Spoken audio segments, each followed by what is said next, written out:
In the last few weeks, it's become clear that the economic situation is worse than most people were expecting. The Governor of the Bank of England, for example, Andrew Bailey, telling Ed Conway from Sky a couple of weeks ago that the UK cannot continue to have the current level of wage rises because they're inflationary. Do you have any sympathy with that argument at all? No, I have no sympathy with that argument at all. The OECD reported last week that it is private sector profits which are driving inflation. Partly, not entirely. The majority. That part of the increase is private sector profits, but I think it is acknowledged by the Bank of England and others that pay comes into it. Well, public sector pay doesn't produce a price hike at the points of use.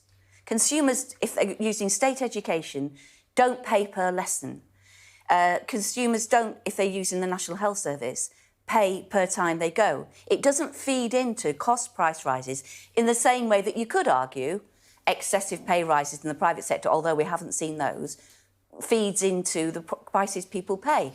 And the consequences of not paying public sector workers is that they are leaving public service and the services which they provide are collapsing.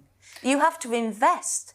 There's no evidence that public sector pay feeds into inflation. That's just becoming an argument which the government is now using in another attempt. Well, that's what the Bank of England say as well, right? Well, not just the government. The Bank of England governor on £500,000 a year can say, he's quite at liberty to say that teachers who earn on average less than £40,000 a year shouldn't get a pay rise. I'm not going to take lessons from him.